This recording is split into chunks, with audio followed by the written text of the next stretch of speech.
Hey everybody, and welcome back to another episode. I got a special guest, my husband Matthew, and he's gonna be joining us, and we're just gonna do a quick video on just so y'all can get to know me, get to know my husband, and what we're all about. And we're gonna try to not make this too long, not make it a story time, right? Because we got a short amount of time before we have to go pick up the kids or before they get home, and interrupt everything. Yeah, y'all know how that goes. So today we're just gonna be asking some questions, and y'all can get a feel about our life and what we've been through. Maybe y'all can relate. So like I said, this is my husband Matthew. You want to introduce yourself? Sure. Yeah.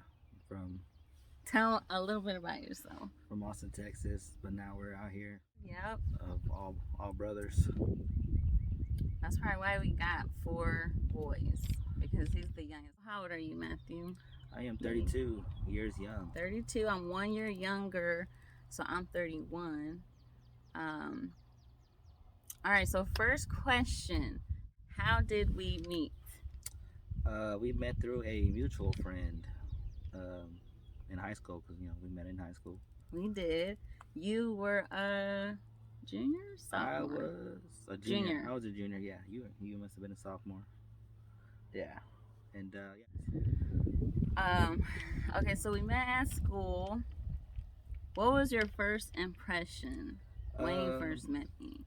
You definitely are a shy person. You were very reserved. Probably when we first met at that lunch, we probably didn't say but maybe 2 words to each other.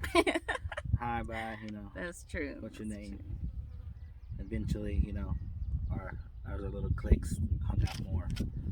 You had your own little clique, and I had my own little clique, and then we started hanging together and material over there. Yeah, so I think we skipped classes in high school a few times, and you know what we decided to do is we went to go play basketball. Kind of where I saw more of Matthew's personality. Right, some character comes out to me when I play basketball. Yeah, I love basketball. He was very confident and sure of himself playing basketball. The way he would, just I trash talk a little bit. Yeah, you do. But you kind of saw me too, playing basketball. Competitive. I like that. Yeah, finally, I finally got the courage. Perfect timing. It's Valentines. Yeah, and it was a crazy Valentine's date as that. We had a third wheel. We did. That happened, but who's still a good third friend. wheel. Yeah. Nah. He's still a good friend, but he did tag along on that date.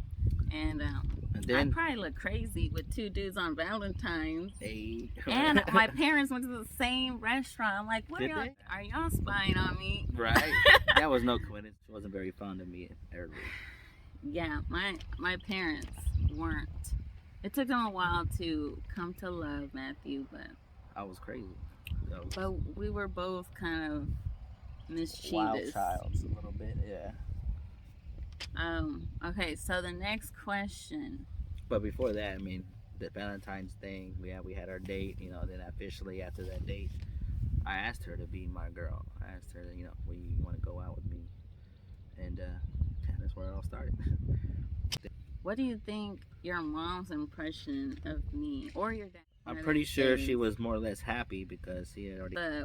She was happy. The way we got introduced, though, she caught me coming out of his room, and she had just gotten home from work, and so she's like, that's when Matthew's like, hey, Mom, this is my girlfriend. She did work 2 jobs. She's like, she took one look at me. She did shake my hand, but she's like, does your mom know you're here? I was like, yes, ma'am, she does. But I was lying. Nice. What did you think of me the first time you met me? Okay, 2 steps back. My first impression of you was he was really sure of himself, and I like that, because some teenagers, either they're too fond of themselves, they're too proud, and then some are like such a low self-esteem, and you kind of have to build them up. And so balance. yeah, so he kind of had the balance, and I was attracted to that confidence, I guess. And we just had similar interests at the time, so we got along pretty good, and we can hold a conversation. Right. And he was just easy to get along with. And you weren't material, but I could see that he was a family guy. You just got that vibe that he had a level-headed mindset. It's for what the brothers can do. Okay, so fast forward, we're dating. We moved out when I was still a senior. I was going to school, but he was working, and we both ended up moving out together. Yeah. And we found out we were pregnant with our first son, Matthew Jr. I had, finally snapped and said, I got to do something. I went to school to do, ACs and stuff, and that's how, we got bills paid. I had to work and go to school at the same time. So he was working at Jack in the Box and going to school at night. 8 to 5, and then at night I would go every day. So I really appreciate that. And then him coming home after school with his little AC shirt on. I don't know. Oh, I had to. You kind of look professional. It's like, what? I had that really. What's the word? It was attractive. Yeah, it was growth. Yeah, I guess I just saw you in a different light. I'm like, wow, he's really working hard, and he's gonna get us somewhere. I guess I made her believe at that point. It wasn't an easy road. I was doing dumb stuff here and there. Second kid, this is when I was like, yeah, I gotta stop hustling dumb shit and working at Jack in the Box. It's time to wake up. And still, wasn't perfect after that, and still had doing dumb stuff, but yeah, even though you have kids, you don't completely your mindset doesn't completely switch into parent mode. Like, you still want to live that teenager life. You still want to have fun. So I mean, you still take care of your kids, but you also want to be selfish at the same time. So it was we weren't, knowing everything already. So it was a journey. Yes. So after our second son, we decided to get married. Yes. Awesome day. We got to marry this beautiful woman. Finally, it was smart official, enough to because we were living together. So we got married, and we were living in basically the ghetto. Right. Moving on down. We were, and I mean, when I say the ghetto, I mean like interesting and eventful.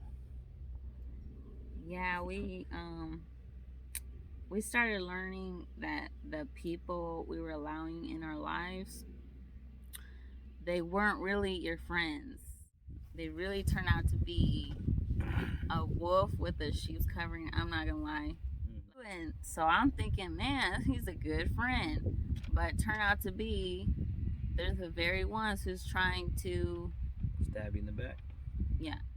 Quick, if you're smart, then not everybody is out for you, helping you. Everybody's got to get there, so everybody's got to, benefit. If you don't benefit, then you don't mean shit to them. So we kind of started falling in love with the idea of moving to the country because of that reason. We unfortunately got flooded. Yeah. And it was a blessing in disguise, if you want to say Exactly. that. We ended up out here. Yeah, because we got flooded. We had our own vision of what we wanted for our kids, and to be honest, always been thinking outside the box. That we're already thinking outside the box. Yeah, I think back then we kind of sounded crazy at the time because we were telling everybody we want to move to the country. We were woke before woke was woke, fool. Very true, yeah. So we were ahead of the game. I've always been woke. and everybody thought we were crazy having kids. By our third son, I had a natural birth, and that kind of changed everything. In home, in bathtub.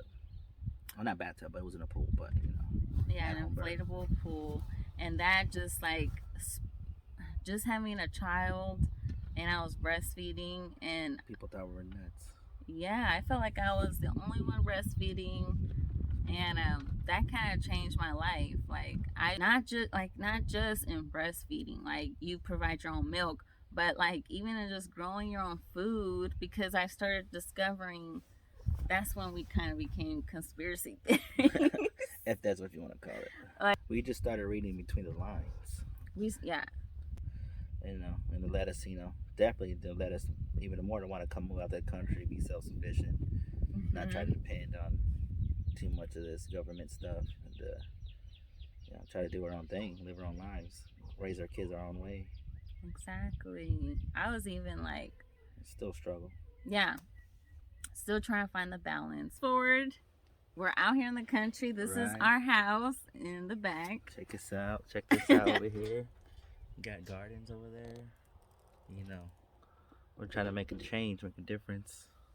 Hopefully we don't look as crazy now. Like now, I think our vision 10 years ago is coming to a reality. Like I told my family, I want to do this, I want to do that.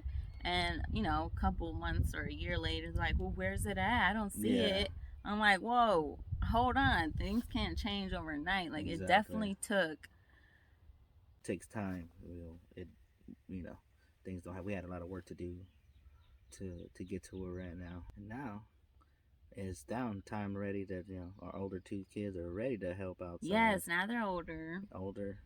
About to have a teenager next year, later this year. And he's gonna be work pretty good. They'll be our fruits of our labor. Like we're definitely trying to train them in the way they should go.